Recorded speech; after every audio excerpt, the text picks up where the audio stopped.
ღია. uvizო მიმოსვლის რა პერსპექტივა აქვს საქართველოს ეს დეკემბერში ევროკომისიის ტექნიკურ შეფასებაზეა დამოკიდებული, თუმცა საბოლოო შეთანხმებას ევროკავშირის წევრი ქვეყნების პოლიტიკური გადაწყვეტილება სჭირდება. შეფასებამდე ერთი თვით ადრე ევროპის პოზიცია ევროკავშირის უმაღლესმა წარმომადგენელმა საქართველოს ხელისუფლებას თბილისში გააცნო. კომისარმა მოგერინიმ ყველა შეხვედრაზე ხაზი გაუსვა მედია პლურალიზმისა და სასამართლოს დამოუკიდებლობის საკითხს, რაც შესაძლოა გადამწყვეტი ფაქტორი აღმოჩნდეს. დიდი ალბათობით ჩვენ უნდა ვიღებოთ პოზიტიურ ახალამებს. ფედერიკა მოგერინის მთავარი გზავნილები დღეს თბილისში შეაჯამეს. ორი მთავარი აქცენტით, რომ ვიზა ლიბერალიზაციის პროცესში საქართველოში ევროკომისიის დადებითი ანგარიშის მოლოდინია.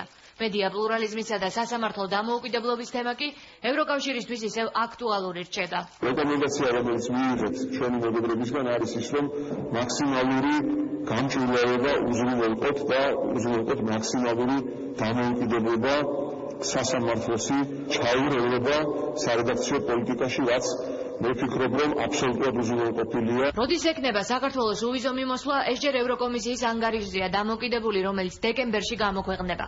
ფედერიკა მოგერინიმ პროგნოზის გაკეთებისგან თავი შეიკავა, თუმცა თქვა, რომ ამ გზაზე ევროკავშირი საქართველოს პროგრესს ხედავს, ამიტომ იმედი გამოთქვა, რომ შეფასება დადებითი იქნება. პარალელურად მედია პლურალიზმს, დამოუკიდებლობასა და კანონის უზენაესობას საქართველოში ერთდღიანი ვიზიტის დროს ევროკავშირის უმაღლესმა წარმომადგენელმა ყველა შეხვედრაზე გაუსვა ხაზი. არსებობს ამ პრობლემიდან გამოსვლის გზა, რომელიც გადის სასამართლოზე. სხვა არც ფორმატი, არც რესურსი ევროპელებს, მით უმეტეს ოფიციალურ წარმომადგენლებს არ წარმოუდგენიათ. დიპლომატიურ ენაზე კაპიტან მოგერინის ძალიან მკაცრი გაფრთხილება ჰქონდა. თუ ხელისუფლება უნებრივია ბიზნესიანიშვილ, რომელიც არაფორმალური მმართველია, არ დაყვება ამ რჩევებს და რეკომენდაციებს, სერიოზულ საფრთხეს შეექმნება საქართველოს ევროინტეგრაციას. ამ დავამ არ უნდა გადაეყონოს ჩვენი ქვეყნის ევროპული და ევროატლანტიკური პერსპექტივა.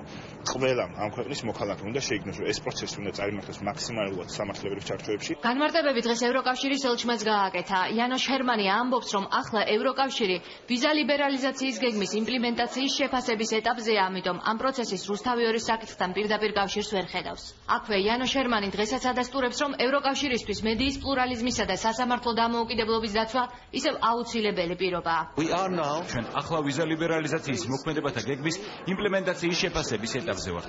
არ მგონია, რომ ამას რაიმე კავშირი ჰქონდეს იმ საკითხთან, რომელიც ახლა საქართველოში პოლიტიკური დღის წესრიგში დგას. ჩვენ კომენტარს ამ კონკრეტულ პროცესზე ვერ გავაკეთებთ. ჩვენ მზად ვართ წვლილი შევიტანოთ პროცესში, რომელიც გულისხმობს სასამართლოს დამოუკიდებლობის, მედია და პოლიტიკური პლურალიზმის პატივისცემას. ჩვენ ამ პრინციპების დაცვას მივადევნებთ თვალყურს. არასამთავრობო სექტორი და ყოფილი დიპლომატები ხაზს უსვამენ, რომ დეკემბერში ტექნიკური შეფასება სავარაუდოდ დადებითი იქნება. თუმცა იმისთვის, რომ საქართველოს ევროკავშირის ქვეყნებთან uvizო მიმოსვლა ჰქონდეს, წევრი ქვეყნების პოლიტიკური გადაწყვეტილებაა საჭირო, სადაც მოგერინის რეკომენდაციებს მედია პლურალიზმისა და დემოკრატიის სხვა მაჩვენებლების კუთხით ყურადღებას აუცილებლად მიაქცევენ. ამ ეტაპზე საკითხის ძალიან მნიშვნელოვანი იქნება ის, თუ ასე ვთქვათ, სხვა კუთხით რა მდგომარეობაა საქართველოში, დემოკრატიის კუთხით, მასმედიის პლურალიზმის თვალსაზრისით და სხვა. მე იმედი მაქვს, რომ ქალბატონი მოგერინის ვიზიტის დროს საქართველოს ხელისუფლების წევრებს კარგად განუმარტეს სწორედ ეს პროცესები და კარგად განუმარტეს, თუ რას ნიშნავს ევროკავშირის მხრიდან ასე ვთქვათ, კონკრეტული მოთხოვნების წაყენება იმისთვის, რომ შესაბამისი პოლიტიკური გადაწყვეტილება მიღებული იქნას.